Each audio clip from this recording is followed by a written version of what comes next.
Uma produtora de Blumenau, que já fez serviço na Europa. Enfim, tem um histórico incrível. A gente vai falar um pouquinho sobre esse mercado. Esse é o Empreender Sem Entrevista, um programa que sempre busca trazer novidade, coisas diferentes, histórias que inspiram e que, claro, motivam você que está aí empreendendo. A gente quer agradecer aos nossos patrocinadores, a SV Contabilidade, a contabilidade é oficial do Empreender SC, Gaminox Utensílios para Gastronomia. A Gaminox atende toda Santa Catarina com logística própria e você que tiver bar, restaurante, pode procurar a Gaminox, com certeza vai lhe atender muito bem. Cemitério Crematório São José, atendendo Blumenau e região. E PHNX, consultoria imobiliária, a sua imobiliária para Blumenau, região e litoral de Santa Catarina. E hoje eu tô com o Augusto Willi, que ele que é um amigo, né, Augusto? Seja bem-vindo aí, cara. Obrigado pela oportunidade.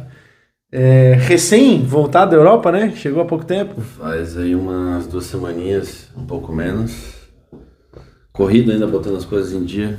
Imagino que voltou com bastante material também. Bastante. Muita coisa ainda a gente nem largou na mídia e tá fazendo com calma para poder botar uma qualidade maior. Quanto tempo a Vartum Filmes existe, Augusto? Desde o primeiro contato de serviço, pode-se dizer que 8 anos aí no mercado, né? A gente começou com um drone apenas. Foi quando surgiu a ideia de cobrar para fazer algo. Isso, exatamente. E hoje, que nem a gente falou, tu acabou de voltar da Europa, né? Eu queria tocar nesse assunto. Como é que foi esse rolê? Tipo, estamos aqui em Blumenau, né? Tu faz evento social, tens cases de sucesso aí na área de casamentos, aniversários, corporativos, enfim. Como é que foi essa coisa de tipo, vou gravar na Inglaterra, na França? Isso veio uma ideia aí já de um bom tempo, que eu tenho uma parceria com um parceiro meu lá do Espírito Santo, que é do audiovisual também, a gente é amigo aí há muito tempo, já fizemos diversos serviços juntos, e em busca de aumentar o portfólio, a gente poder atender a demanda internacional, a gente fechou um casamento juntos, né, lá na França. E como é que foi? Porque a gente tem uma parceria de que quando a gente precisa de uma demanda, de uma qualidade de imagem e mão de obra igual a nossa, a gente chama um ao outro que a gente garante essa qualidade. Então, sim, ele lá no exatamente, no a gente já fez Sudeste. diversas formas, a gente já fez vários casamentos, outros serviços, que eu vou para lá, ele vem para cá. Então começou por aí essa parceria, a gente fechou esse serviço. Obviamente a gente não foi só para isso também, a gente já conseguiu conciliar outros serviços em Londres, que foi o nosso ponto inicial, que daí a gente fechou restaurantes, que também estavam envolvidos com esse casamento, né? Então a gente fez 3 restaurantes e mais um casamento. Começamos em Londres e a gente partiu para a França. Digamos que foi ali 5, 6 dias corridos direto de gravação e edição, porque a gente acabava já entregava um pouco do material para o cliente já aprovar e já poder divulgar na mídia. E esses restaurantes eram de ingleses ou eram de brasileiros que investiram lá? De brasileiros. A ideia inicial, justamente para ficar um pouco mais fácil o pé lá, é esse, porque tem muito brasileiro que mora em Londres, então a gente começou por lá. Um deles, então, ainda é o restaurante do Frigideira, que é um brasileiro que já está um tempo lá e é bem famoso, muitos famosos já foram lá jantar e almoçar.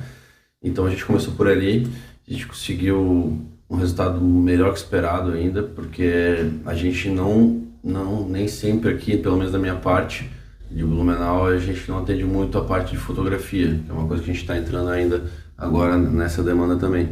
Então a gente conseguiu entregar um resultado muito bom para produto, para os alimentos lá, e o cliente aprovou, a gente já conseguiu entregar o material na hora. E nisso ele já indicou para um outro amigo dele, que já fechou para o dia seguinte, então a gente acabou mudando um pouco o nosso cronograma, que era para até aproveitar um pouco para fazer um material nosso, que a gente acabou não conseguindo fazer, porque a gente fechou outros 2 serviços lá durante a nossa Como é que foi a dinâmica de gravar lá? É diferente o rolê? Tipo, porque assim, existem componentes culturais, né? Por exemplo, o brasileiro é um povo um pouco mais aberto, apesar de Blumenau ser um pouco mais difícil, mas a gente tem um perfil bem diferente da cultura europeia. Para quem já foi para lá, tal, tá ligado nisso. Como é que foi para ti essa circunstância? A gente sentiu um baque principalmente na recepção, né? Porque assim, o pessoal é um pouco mais fechado. Um pouco não, relativamente bastante mais fechado que a gente aqui, né? O pessoal aqui vem aí, vamos fazer junto. Então a gente chega eu te contrato, tu meio que é o peão ali, foi contratado, tu vai fazer teu serviço e vai embora. No começo tu se sente meio, assim, mal recebido, né, e tal, mas depois tu entende que é um pouco da cultura deles isso, né. Na parte do geral ali, a gente conseguiu um pouco mais de receptividade pela questão de ser brasileiros lá, né. Então, a gente foi bem recebido. Porém, a execução de serviço mudou um pouco relacionado aqui, porque o pessoal de lá tem uma ideia diferente de vídeo do que aqui. Porém, a gente conseguiu, em 2 clientes dos 3, trazer a nossa ideia brasileira para lá, que foi muito melhor do que o deles. A gente fez uma prospecção lá do resultado de vídeo, que é bem diferente do nosso aqui. Então, nossa entrega, o nosso estilo de edição e de entrega final ficou além do esperado para eles, né? Que digamos assim que lá o mercado audiovisual é bem fraco. Então o nosso básico aqui já é uma coisa top para eles. Então a gente entregou o nosso top, nossa parte top para eles. Então para eles foi um resultado bem. E esses vídeos foram contratados para uso online, assim, rede social, tal. Exatamente. O que a gente está falando? É Reels? É post estático? Não, o estático a gente fez as fotos, né, que são mais produtos, que é a parte de uso para catálogo, para cardápio, que no caso do restaurante. Mas a gente fez uns Reels curtos, de 20 a 40 segundos. Um ou dois ali a gente já postou em collab, porém tem muito ainda para entregar, né? Que a gente vai, de acordo com o cliente também liberando ou não, a gente vai podendo divulgar esse material. Mas resumindo, é mais para formato vertical mesmo em Reels. Sabe que a gente ouve falar que o mercado audiovisual lá e também no marketing digital é bem aquém da realidade brasileira ou americana, né? Que são os 2 mercados talvez mais proeminentes. Até o mercado brasileiro se destaca bastante na questão do marketing digital. A gente aprendeu a lidar com essa ferramenta de uma maneira que acho que o mundo inteiro ainda está aprendendo a lidar. Então tu atesta que isso é real mesmo. Quando tu esteve lá, tu percebeu isso de verdade, assim. Sim. Tanto que, para ter uma ideia, esse empreendedor lá, ele utiliza uma agência brasileira para administração. Porque ele falou que lá o pessoal, além de ser engessado em certas ideias, eles não são muito abertos para opiniões terceiras. Então, tipo assim, eu faço dessa forma que eu quero fazer. Cara, o Brasil vai dominar o mundo, velho. Tomara que sim. Sabe o que eu tenho falado isso por aí? É real, cara. A gente tem um componente criativo da nossos genes aí, do nosso DNA brasileiro que não existe no mundo, né? Não, brasileiro é diferenciado. Até por isso que os nossos negócios lá fora, tipo restaurante também é uma parada criativa, componente, questão de prato e tal. Muito. Eu tenho um conhecido meu brasileiro que ganha vida na Alemanha vendendo coxinha. Coxinha. Cara, é rico vendendo coxinha, porque ninguém faz coxinha. Ninguém faz coxinha, exatamente. O restaurante ali, por exemplo, o forte dele é a picanha. Que lá não tem muito. Ele vende 500 quilos por semana de picanha. Caramba, cara. De prato principal. Como é que foi o casamento lá? Porque tu foi também para filmar esse casamento, que era também dono de um dos restaurantes e tal. Isso, exatamente. Então, gravar em Paris, velho. A ideia ali foi... O principal foi o casamento que puxou a gente para lá, né? E, obviamente, esses outros anteriores foi para fechar mais portfólio e também abater um pouco do custo, que o custo da viagem é alto, né? O local em específico ali, que é na redondeza de Paris, era uma vila, se chama Vuillé. É uma vila bem pequena, então é cercada de vários arquitetônicos da época mais medieval, tipo castelos e afins. Então, um local que a gente foi para fazer o casamento era um castelo em si, né? Só que lá tem uma cultura bem diferente. Por exemplo, já o pessoal não tem muito costume de usar cerimonialista, que é a organizadora do evento em si. É mais os noivos mesmo que organizam tudo e fazem acontecer. Decoração também, eles não investem muito na hora da cerimônia e tudo, enfim, da festa. Mas até porque os ambientes são bonitos. Exato, ali o que ganhou mesmo foi a paisagem, foi absurdamente. Porém, assim, isso a gente sentiu bastante dificuldade pela questão da logística que a gente está acostumado aqui no Brasil, que é início, meio, fim, com o cronograma bonitinho, horário tal, acontece tal coisa. Então lá foi meio bagunçado, meio liberado, não tinha uma hora para tal coisa. O Brasil vai dominar o mundo, cara. Na hora da saída dos noivos, todo mundo meio que se sentiu meio perdido, mas o resultado em si, vai ver ainda, a gente vai postar isso aí em collab, vai ficar sensacional. A gente conseguiu bater umas fotos também extraordinárias, umas 3 ou 4 a gente já botou na nossa timeline. E já mostramos na hora lá para os noivos também que teve uma aprovação imediata do resultado. Tu entrega no dia também, né? A gente geralmente faz o que está na moda, o pessoal geralmente cobra adicional, a gente ultimamente está entregando mais como brinde e presente para os noivos, que é o Someday, aquelas edições rápidas que são feitas logo após a cerimônia, que eles já conseguem ver os momentos que antecederam, né? Só que lá também, por exemplo, eles não têm muito costume de filmar os making-offs, que é o pessoal se arrumando, né? O noivo se arrumando, a noiva se arrumando. Já parte direto para o início de cerimônia e festa final, então não tem esse antes, que é o comum aqui do Brasil fazer, início, meio e fim, né? Uhum. Augusto, tu começou esse rolê com um drone, né? Foi ali que tu decidiu, começou a cobrar e tal. Como é que foi essa transição do Augusto que trabalhava com TI? Isso. Pro Augusto que trabalha com audiovisual? Vou tentar resumir o máximo possível aí. Eu trabalhei muito como suporte técnico em empresas da região. Na Mega Sul trabalhou também? Não. Foi na Philips e na Lynx e na T-System. Então isso teve muita experiência na parte de logística, que ajudou bastante. Mas eu resolvi que eu queria mais, que eu queria ser dono do meu próprio negócio. Ainda quando eu trabalhava fixo, eu abri um negócio de informática que eu fazia manutenção de computadores. Na época era muito comum. O garoto do computador. Formatação e limpeza. Hoje já é uma coisa bem complicada. Hoje já é complicado. Quem está no mercado já está aí para continuar novo nessa área, é complicado. Aí eu comprei um drone por hobby, quando eu ainda estava com essa loja de informática, que daí veio o nome de Wartung, que com uma trema no U fica Wartung, que é manutenção em alemão. Aí eu tirei a trema para não ficar uma coisa muito complexa e ficou Wartung, nome mais impactante, nome que se remete do alemão, e a cidade alemã, então mantive essa proposta. Aí eu comprei o drone, gostei dele e tal. A princípio o dronezinho de início era um pocket, que vocês estão vendo a propaganda, que tu tira do bolso e sai voando. Era para os meus sobrinhos na época, eu já acabei pegando para mim, gostei e nem dei para eles de presente, acabei ficando com isso. Daí eu comprei um drone de verdade, né? Digamos, um profissional, semi-profissional na época. E aí eu comecei a aprender sozinho, tentativa e erro, nada de vídeo aula, nada, foi no manual mesmo, na raça.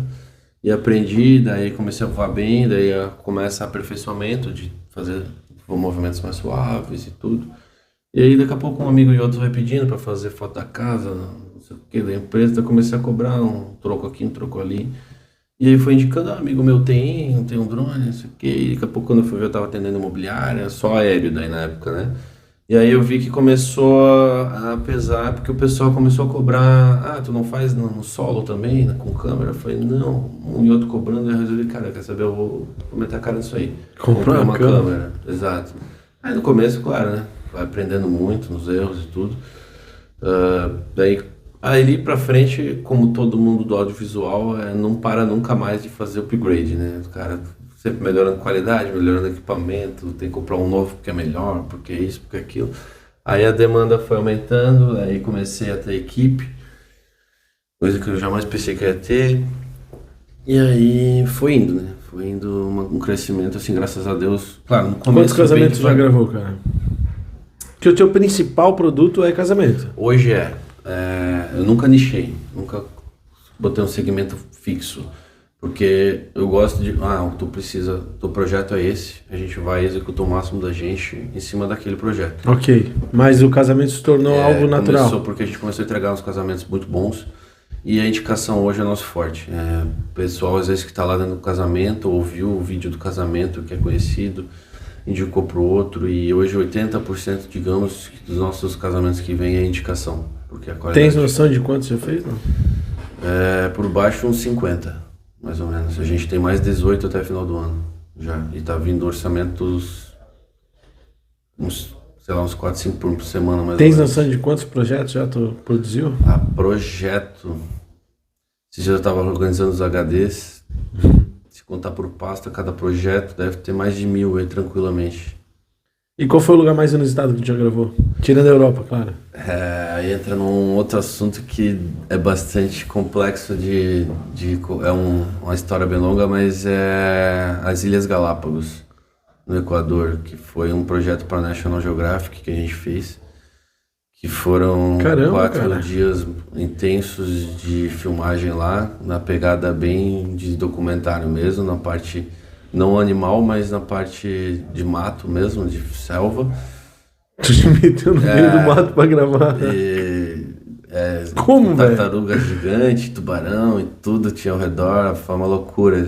Como é que tu chegou Tanto lá, que cara? no nosso perfil tem um vídeo do rolê que eu fiz, no caso, sobrou um dia e meio, eu mergulhei com o tubarão, é uma loucura total, pensei, se eu não morrer hoje, eu não morro mais. Esse é um assunto. Tá, mas como é que tu foi contratado, assim, aleatório? Através de um serviço que a gente fez aqui no Brasil para uma empresa de aditivos alimentícios e sementes, que eles fazem, como é que eu vou te dizer, para ajudar na produtividade de certos alimentos. E a gente fez um relacionado à cebola, na época, em Ituporanga, e daí gostaram do resultado e acabaram empurrando para mais um de tomate, depois da erva mate, e aí foi que daí veio a primeira proposta internacional, porém tinha um pré-requisito de ter certos equipamentos que a gente ainda não tinha. E eu fechei na frente dizendo que tinha, eu fui atrás e comprei depois. Foi uma loucura. Empreender, né, cara? Tanto que a lente chegou, assim, a lente principal que a gente usa até hoje, ela chegou, deu um atraso, veio via DHL mandou para o endereço errado, que não entregava, voltou, enfim. Chegou 3 dias antes da minha viagem. Eu tava louco já pensando que não ia chegar. E assim, foi uma coisa que era para acontecer. E dali para frente a gente fez mais dois ou três internacionais para eles, e a gente tem mais 5 fechados ainda para com a National. Nessa Pode parte. falar? Posso. Quais os 2 ou 3 ali que... A gente tem na Costa Rica, a gente tem em Belize e tem na Venezuela, que é o ponto crítico na negociação hoje, né? Por causa da segurança. O equipamento lá, a situação do país, todo mundo sabe que está bem complicada, né? E tem mais 2 ali que estão para a parte dos Países Baixos, que é um nomezinho mais complicado ali de falar, mas... Não deve ter seguro na Venezuela. Não, é complicado. A questão do seguro é tu mesmo, né? Na verdade, em todos esses serviços é complicado tu botar pro cliente a responsabilidade do equipamento. Porque teoricamente é tua, só por... Não, mas tipo assim, tu não vai ter um seguro que tu possa pagar porque tu tá indo pra Venezuela. Não, a gente tem reuniões mensais, até agora virada do mês vai ter outra, que é o ponto principal da Venezuela, que a gente até tentou cotar segurança lá, particular, para estar junto. Apesar do local de filmagem ser mais distante do centro, assim, da muvuca perigosa, o trajeto até lá tu ainda tem que passar por certos locais perigosos, né? É como se vamos dizer que tu tem que atravessar uma favela para chegar em tal lugar. Então tu tem um risco. E lá a tocada do documentário tem a ver com o cenário econômico do país ou nada? Não. Todo esse serviço para eles é relacionado à parte de plantas, ou frutíferas, ou certos plantas que envolvam... E a negociação é da Vartum, ou tu faz parte de uma junção de empresas? Não. A gente veio através de outro cliente, que a gente fez parceria. E aí cara, eles participam ainda por questão de biologia, né? Questão de biólogo e afins. E aí a gente tem que sempre conciliar a agenda junto com o biólogo. Essa que é a questão hoje de demanda difícil. E essas viagens tudo tu faz? Tu vai? Tem que ser, né? O velho ditado é o olho do dono, né? Mas vai a equipe junto? Não precisa. Eu queria levar por vários fatores, mas não há necessidade, porque não é uma coisa que tu tem que ter uma iluminação, que tu tem que ter um apoio ali, tu bota a tua mochila nas costas do equipamento e tu vai. Sempre foi desse cara do audiovisual ou não, foi por acaso? O drone me trouxe vamos dizer, essa paixão aí pela parte de imagem. Eu nunca pensei que eu ia trabalhar com foto e vídeo hoje. Na época eu pensei que eu ia ser veterinário, que eu ia ser uma coisa assim. E eu trabalhava com informática, eu pensei, não, vou ter uma loja mais top de informática, e acabou indo, né? A gente não manda às vezes no destino, né? Que massa, cara, que massa. Hoje eu olho para trás e vejo o quanto a gente cresceu. Qual foi o grande diferencial que fez com que tu seguisse essa carreira e atingisse esse sucesso? A seguir a carreira, eu acho que foi a determinação, a paixão pela tecnologia em geral. E o grande segredo do sucesso, eu acho que a gente nunca trabalhou com extorsão de orçamento, ou seja, a gente trabalha com um orçamento merecido, digamos assim. Dentro da realidade. Da realidade, porque o cliente é top, é grande, é gigante, ele tem dinheiro, eu vou cobrar mais caro. Não, o serviço é demorado, é difícil, aí a gente vai cobrar sobre esse serviço demorado. Se o cliente é rico ou não importa. Se o serviço é simples, a gente tem um valor X sobre esse tipo de serviço, entende? Se é, exemplo, é uma casa pequena para filmar, no ramo imobiliário, vai ser rápido, a gente vai resolver uma hora, é um valor mais baixo. Agora, uma casa, não só porque é de milionário, mas uma casa maior vai demandar mais tempo. Então é por isso que a gente cobra. A diferença se é imobiliária X ou X que contratou, o valor é o mesmo para ambas. Qual é o tamanho da tua equipe hoje? Hoje a gente está em 5 fixos. E a gente tem uma parceria com pelo menos uns 10 freelancers que a gente chama, né? Terceirizados. E o teu escritório, toda essa edição de imagem aqui em Blumenau? É aqui em Blumenau. A gente tem também alguns parceiros ali que terceirizamos edições quando a gente está com um gargalo muito grande de edição, que às vezes acontece, né? Tem muitos serviços que não estão na agenda, fecham de um dia para o outro. Tem cliente que às vezes fecha de uma semana para outra. Então a gente às vezes vai também pela demanda, né? Pela prioridade de edição. A gente, às vezes, dá E essa galera que está contigo, tem alguém que só administra? Tem alguém, ou é tudo galera técnica? Eu sou administrativo geral, daí tem o financeiro, daí tem o comercial / marketing, que é o mesmo. E aí tem 2 de campo, que é edição e vídeo, né? Que é a galera técnica, né? Qual foi o maior projeto que já te envolveu? Maior em questão de tempo, produção? Eu acho que de um filme agora que a gente está participando, que vai sair na antena nos cinemas, que é o filme Tração, que foi a gente teve que ir diversas vezes para o UBC regravar por motivos de clima, por motivos técnicos, por demanda deles. A gente fez uma participação tanto aérea quanto solo de gravação desse filme, e ele vai sair dia 29, acho que é 29 no Cinépolis. É um filme sobre história... O resumo é um furto de uma maleta que tem algo misterioso dentro e percorre uma perseguição de moto. Tem até o fio que... Quem que é a empresa que está... Quem que é a produtora? O diretor André. Eu até posso passar ele depois para botar lá na discriminação. Daí tem o fio, que tem outros famosos ali que participam, faz drift, tudo. Aí tem um salto no paraquedas. Que massa, cara. Daí isso aí foi uma coisa que deu uma responsabilidade grande. Hoje tu se sente realizado fazendo teu trabalho? Hoje sim. Hoje Estás no lugar certo? Tô aí pra fazer o diferencial. Eu acho que se entender, pelo que nem eu falei antes, assim, a gente tem um preço justo pela demanda que é, né? A gente não cobra caro. Antes da gente fechar, vou fazer mais uma pergunta, só quero agradecer os patrocinadores rapidinho. Claro. A SV Contabilidade, a contabilidade oficial da empresa SC. Gaminox Utensílios para Gastronomia. A Gaminox atende toda Santa Catarina com logística própria e também atende todo o Brasil. Tudo que você precisar na área de gastronomia você pode procurar lá na Gaminox. Cemitério Crematório São José, atendendo Blumenau região, e PHNX Consultoria Imobiliária, sua imobiliária para Blumenau, região litoral de Santa Catarina.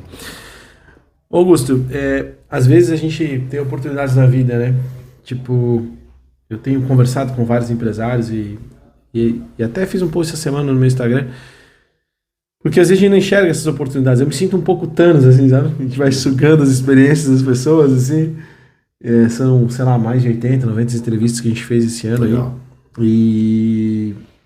E cada história tem componentes absolutamente diversos, né, que não se conversam, mas existem circunstâncias e gatilhos que são os mesmos, né? Sim. E de alguma forma eu me sinto um pouco...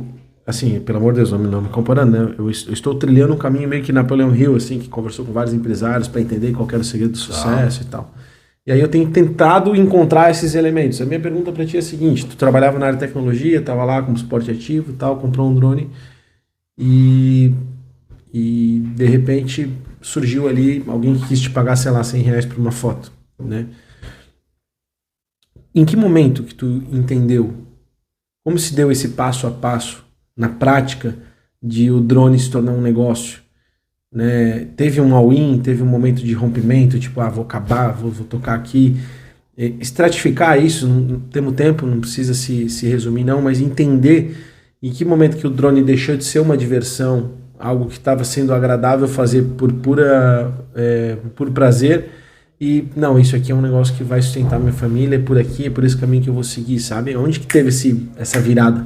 Eu acho que o gatilho tu já praticamente falou, que é tu gostar do que faz.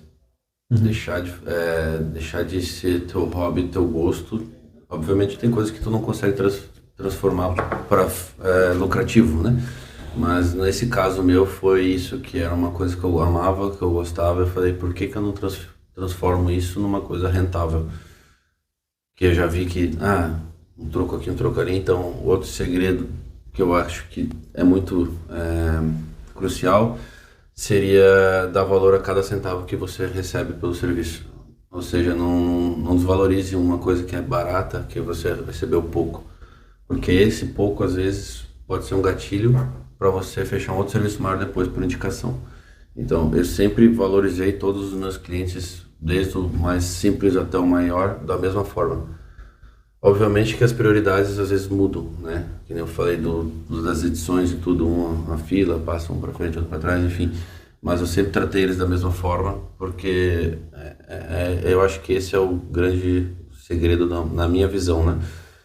Você valorizar cada um, né? Porque o cara me cobrou, eu cobrei R$10 de uma foto que o cara queria da padaria dele, exemplo, né?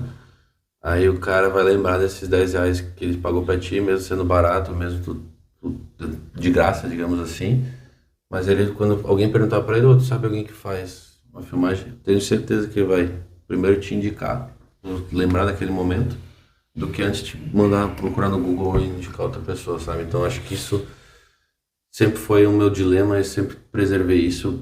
Tanto que hoje, no segmento de casamento, a gente vê esse espelho que é o nosso grande forte de indicação, como a maioria dos outros serviços também. E teve um all-in em algum momento, um rompimento com tudo o resto e vou tocar em audiovisual? Como é que foi isso? Acho que esse foi o grande problema, medo de todo mundo, crucial, que é o primeiro passo do all-in, que é eu vou arriscar tudo, meter a cara. Então, assim, o primeiro ponto é botar todo o teu potencial em cima, todo o teu tempo, sugar o máximo de ti. Apoio da família, dos amigos, isso também é muito crucial. E sim, foi um all-in, assim, um momento de transição, que na época eu estava recente, tinha me mudado, aí minha esposa trabalhava num lugar fixo, ganhava pouco, e aí ela teve que segurar todas as contas, porque o começo todo mundo sabe que tu não tem um valor fixo que tu recebe, é o pingado que vai entrando. Então ali também foi um baque grande que foi do all-in, de eu vou botar a cara aqui, tem que ter o apoio do outro lado. Se tu tá solteiro, tudo beleza, tu por ti, né? Mas no caso, se você tem um parceiro, uma parceira do lado, também tem que ter esse apoio, porque ele foi fundamental, e se não fosse ali, eu acho que talvez eu não teria chegado onde eu cheguei hoje. Que massa. Tanto que ela hoje é o financeiro da empresa, é o outro braço direito meu. E sem ela, sem esse all-in, sem esse incentivo, tanto dos parentes também, pai e mãe, sempre também incentivando, ajudando da forma que podiam. Eu acho que é o principal pro teu all-in, né? Que eu vou tocar nisso. E tem o sucesso para provar que valeu a pena. E a vontade de fazer o que gosta, né? Acho que o principal mesmo é o gostar do que faz. Legal. Trabalhar com o que não gosta, sabe que uma hora estoura e tu não vai estar feliz, tu vai continuar infeliz pro resto da vida. Gostou? Parabéns, cara. Obrigado. Espero que tenha gostado da experiência também. Com certeza. Obrigado pela Fico bem oportunidade. feliz com o registro, acho que faz muito sentido e espero que daqui a muitos anos a gente possa ver essa entrevista e ver o quanto tu evoluiu ainda. Legal. A você que está nos acompanhando aí no YouTube, deixe seu like, se inscreva no canal, compartilhe esse vídeo com mais pessoas, uma história inspiradora de alguém que tem bastante experiência na área audiovisual, com certeza vale a pena você compartilhar. Nas plataformas de streaming também, deixe seu like e claro, no empreendedc.com.br você encontra muito conteúdo sobre desenvolvimento pessoal e profissional. Valeu!